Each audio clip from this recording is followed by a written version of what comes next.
আসসালামু আলাইকুম ওয়া রাহমাতুল্লাহি ওয়া বারাকাতুহু।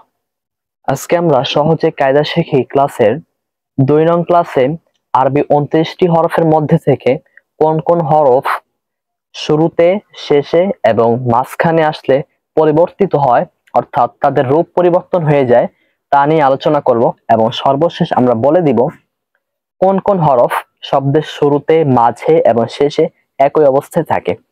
চলুন মূল আলোচনা শুরু করি। বিসমিল্লাহির রহমানির রহিম। সকলে স্ক্রিনের প্রতি লক্ষ্য করুন, দেখবেন দেওয়া রয়েছে বা। এখানে 3টা বা দেওয়া রয়েছে।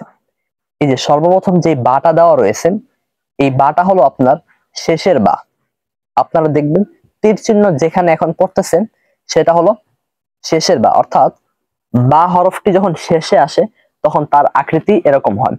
এরপর তীর চিহ্নটা যে স্থানে পড়েছে এটি হলো শুরুর বা, অর্থাৎ বা যখন শুরুতে আসে তখন এরকম আকৃতি ধারণ করে।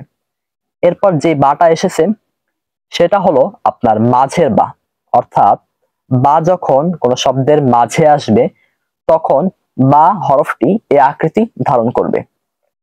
এখন এখানে একটা প্রশ্ন আসতে পারে, আমরা তো জানি আরবি বর্ণমালার সর্বপ্রথম হরফ হলো আলিফ, তাহলে এখানে কেন বা দ্বারা সর্বপ্রথম শুরু করা হলো, আলিফ কেন আনা হলো না?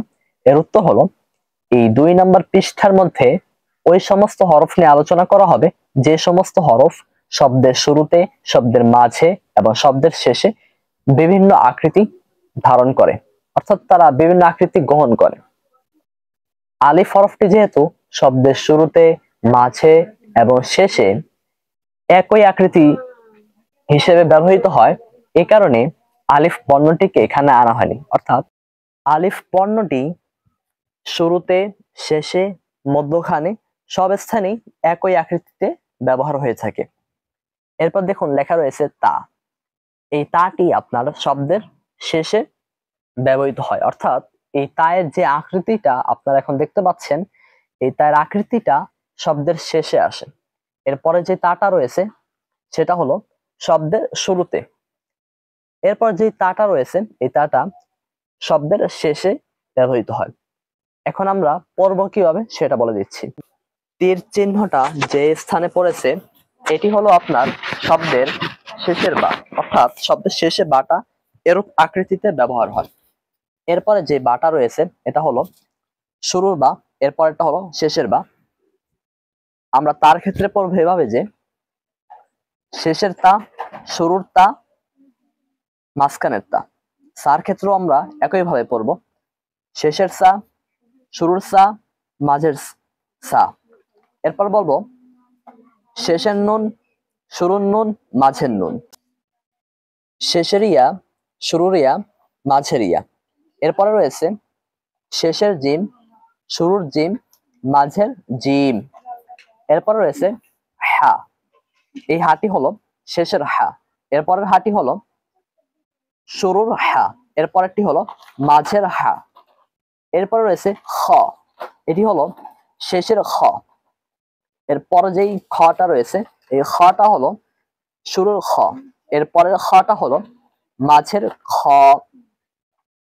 এরপরে যেই সিন বর্ণটি রয়েছে অর্থাৎ হরফ, এটা হলো আপনার সর্বশেষ, অর্থাৎ শব্দের শেষে এই সিনটা আসে, অর্থাৎ এটা হলো শেষের সিন। এর পরেরটি হলো শুরুর সিন। এর পরেরটা হলো মাঝের সিন। এরপরে রয়েছে শেষের সিন, শুরুর সিন, মাঝের সিন। এরপর আমরা এখন করবো সদ বর্ণটা। সদ, সদ উচ্চারণটা আবার বলতেছি সদ। এটি আপনার শেষের সদ, এরপরটা হলো শুরুর সদ, এরপরটা হলো মাঝের সদ।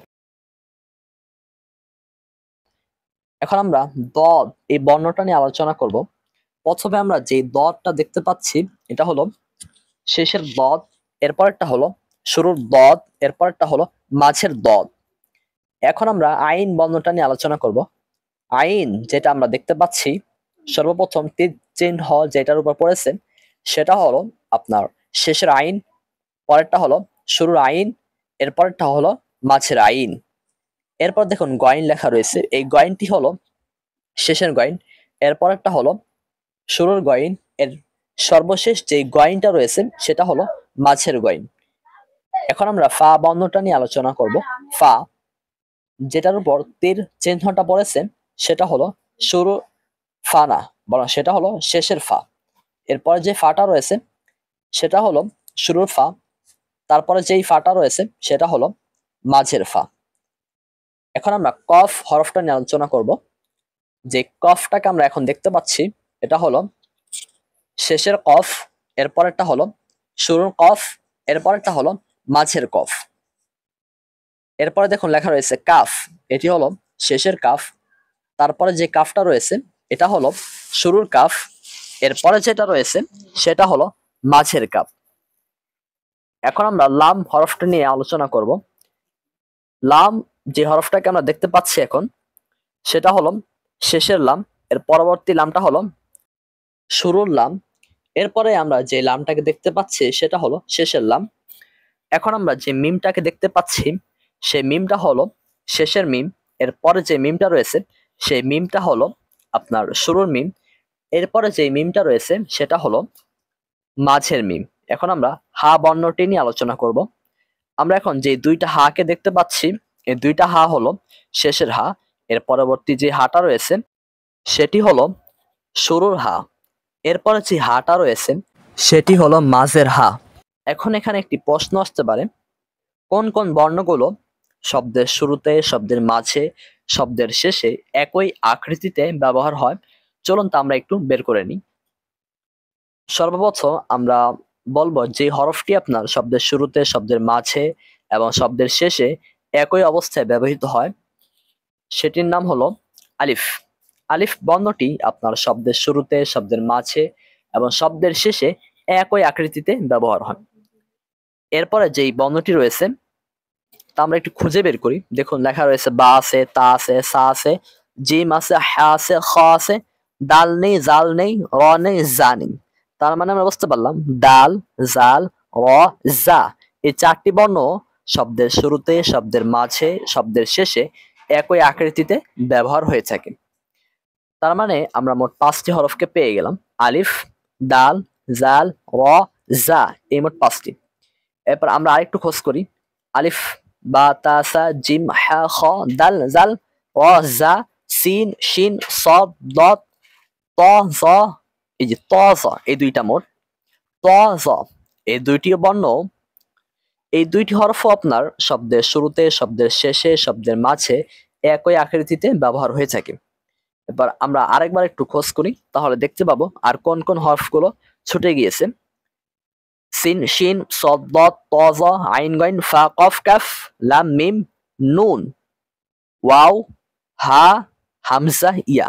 আচ্ছা, কফ, কাফ, লাম, মিম, নুন, নুন বর্ণটা আমাদের কাছ থেকে ছুটে গিয়েছে, অর্থাৎ এই পৃষ্ঠার মধ্যে নুন বর্ণটিকে আনা হয়নি। তার মানে বোঝা গেল নুন হরফটিও শব্দের শুরুতে, শব্দের মাঝে, শব্দের শেষে একই আকৃতিতে ব্যবহার হয়ে থাকে। এরপর রয়েছে কফ, কাফ, লাম, মিম, নুন, ওয়াও। ওয়াও হরফটিও আপনার শব্দের শুরুতে, শব্দের মাঝে, শব্দের শেষে একই আকৃতিতে ব্যবহার হয়ে থাকে। আমরা আরেকবার সর্বশেষ একটু তালাশ করে নিই, কফ, কাফ, লাম, মিম, নুন, ওয়াও, হা, হামজা, ইয়া। হামজা এবং ইয়া এই দুইটি বর্ণও, অর্থাৎ এই দুইটি হরফও শব্দের শেষে, শব্দের মাঝখানে, শব্দের শুরুতে একই আকৃতিতে ব্যবহার হয়ে থাকে, অর্থাৎ এদের মধ্যে কোনো পরিবর্তন হয় না, শব্দের শুরুতে, মাঝে, শেষে যেখানে আসুক না কেন। তার মানে আমরা বুঝতে পারলাম আলিফ, দাল, জাল, র, ঝা, ত, জ, নুন, ওয়াও, ইয়া এই মোট 10টি বর্ণ শব্দের শুরুতে, শব্দের শেষে, শব্দের মাঝখানে যেখানে আসুক না কেন কখনো তাদের মধ্যে পরিবর্তন আসে না, অর্থাৎ তারা সর্বদা একই অবস্থাতে থাকে। তাহলে আমরা বুঝতে পারলাম আরবি বর্ণমালা হলো মোট 29টি। এই 29টি বর্ণের মধ্যে আপনার 10টি বর্ণমালা শব্দের শুরুতে, শব্দের শেষে, শব্দের মধ্যখানে একই আকৃতিতে ব্যবহার হয়ে থাকে। আর আপনার যে 20টি বর্ণমালা রয়েছে, এক বর্ণনার মধ্যে 20টি, আরেক বর্ণনার মধ্যে 19টি। আমি কিভাবে সম্ভব 20টি এবং 19টি তা একটু পরে বলতেছি। আরবি 29টি হরফের মধ্যে থেকে 20টি বর্ণমালা, 20টি বর্ণ আপনার শব্দের শুরুতে, শব্দের শেষে, শব্দের মাঝখানে পরিবর্তন হয়ে আসে, সেই 20টি বর্ণ এখানে তুলে ধরা হয়েছে। আর 10টি বর্ণ যেগুলো আপনার শব্দের শুরুতে, শব্দের মাঝখানে, শব্দের শেষে পরিবর্তন হয় না, সেগুলো এই পৃষ্ঠার মধ্যে তুলে ধরা হয়নি। এখন আরবি বর্ণমালা 29টি এবং 30টি, দুইটাই তো আমরা বলে থাকি, এখন দুইটা কিভাবে সম্ভব? যারা বলে আরবি বর্ণমালা 29টি, তারা আপনার ইয়াকে দুইবার ধরে, অর্থাৎ যে ইয়ার নিচে ফোঁটা আছে সেটাকেও ধরে, যে ইয়ার নিচে ফোঁটা নেই অর্থাৎ নোক্তা নেই সেটাকেও তারা ধরে থাকে। এই হিসাবে তাদের মতে আরবি বর্ণমালা মোট দাঁড়ায় 30টি। আর যারা শুধুমাত্র একটি ইয়াকে ধরে তাদের মতে মোট আরবি বর্ণমালা দাঁড়ায় 29টি। আর বিশুদ্ধ মত অনুযায়ী আরবি বর্ণমালা 29টি বলাই উচিত, কেননা এখানে দুইটা ইয়া কেন এনেছেন এ সম্পর্কিত আলোচনা তো আমরা সহজে কায়দা শিখি ক্লাসের 1 নং ক্লাসে করেছি। আপনাদের যদি জানতে মন চায় তাহলে আপনারা ডেসক্রিপশনে লিংক দেওয়া থাকবে, অথবা আমাদের এই ভিডিও শেষেই আপনারা সহজে কায়দা শিখি 1 নং ক্লাসের ভিডিওটা পেয়ে যাবেন, সেটা দেখে নেবেন।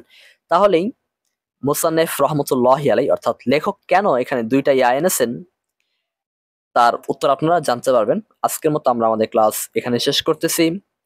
আজকের এই ক্লাস সম্পর্কিত আপনাদের মনে যদি কোনো প্রশ্ন থেকে যায় তাহলে অবশ্যই আপনারা আমাদেরকে তা কমেন্টে জানাবেন। আমরা ইনশাআল্লাহ আপনাদের প্রশ্নের উত্তর দেওয়ার যথাযথ চেষ্টা করব। আর দিনের স্বার্থে আপনারা সকলেই ভিডিওটি শেয়ার করে দিবেন, এবং আপনারা যদি আমাদের চ্যানেলে নতুন হয়ে থাকেন তাহলে অবশ্যই চ্যানেলটি সাবস্ক্রাইব করে পাশে থাকা নোটিফিকেশন বাটনটি বাজিয়ে দিবেন। আসসালামু আলাইকুম ওয়া রাহমাতুল্লাহি ওয়া বারাকাতুহু।